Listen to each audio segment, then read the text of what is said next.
화폐상 섭진, 화폐 모양 섭진, 화폐 섭진, 동전상 섭진, 동전 모양 섭진, 동전 섭진.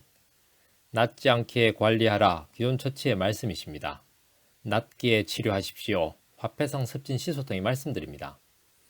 기존 처치에서 화폐상 섭진에 대한 복잡한 견해가 피력되고 있습니다. 그러나 최종적인 결론은 화폐상 섭진은 낫지 않는다입니다. 그러기에 어쩔 수 없이 화폐상 섭진은 한 번 발생하면 낫지 않게 관리해야 한다라고 말씀하십니다. 이와 달리 화폐상 섭진 시소탕은 말씀드립니다. 화폐상 섭진은 낫습니다. 치료하시면 되십니다. 라고. 기존 처치가 처음부터 화폐상 섭진은 낫지 않는다라는 결론에 이르지는 않았습니다. 기존 처치는 그 사이에 숱한 시도들을 통해서 화폐상 섭진의 근원적 치료를 위해서 노력하였고 지금도 노력하고 있습니다. 새로운 처치가 시도될 때마다 화폐상 섭진은 나을 수 있다라고 주장하였고 또 그렇게 되기를 기대하였습니다. 그럼에도 불구하고 화폐상 섭진은 낫지 않는다라는 결론에 이를 수밖에 없을 정도로 기존 처치 입장에서는 화폐상 섭진의 근원 치료는 어렵습니다. 물론 기존 처치는 지금의 노력들에 안주하지 않고 새로운 시도들을 끊임없이 경주할 것을 기대합니다. 결국 화폐상 섭진은 낫지 않는다라는 결론에 도달한 기존 처치의 입장에서는 더 이상 화폐상 섭진은 낫는다라는 귀결이 아닌 화폐상 섭진은 낫지 않게 관리되어야 한다라는 명제에 수렴할 수밖에 없습니다. 그러니 당연히 관리해야 할 항목들이 계속적으로 추가될 수밖에 없습니다.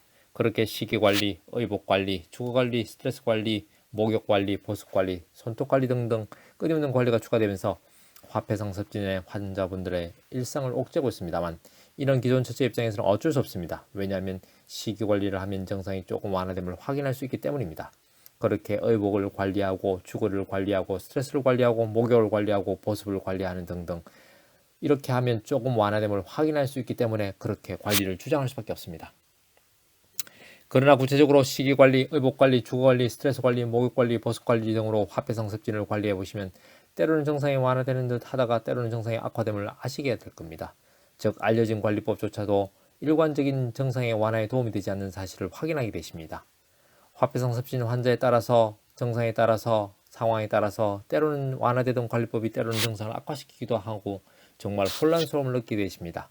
결론적으로 기존 처치 입장에서는 화폐상 섭진은 나을 수 없다. 그래서 관리되어야 한다. 그러나 관리조차도 증상의 완화와 악화를 반복하기에 관리법을 바꿔가면서 적절하게 대응하면서 관리하라 라고 말씀드릴 수밖에 없습니다. 이러한 기존 처치와 달리 화폐상 섭진 시소탕은 말씀드립니다. 화폐상 섭진은 낫습니다. 따라서 복잡하고 다양한 기존 처치의 관리법에 너무 신경 쓰지 마십시오. 오직 화폐상 섭진 시소탕의 복용만으로 근원적 치료를 도와드리니 일상을 그대로 영위하십시오. 한의학은 과학입니다. 한의학은 철학입니다. 건강은 균형입니다. 동양 한의원은 균형입니다.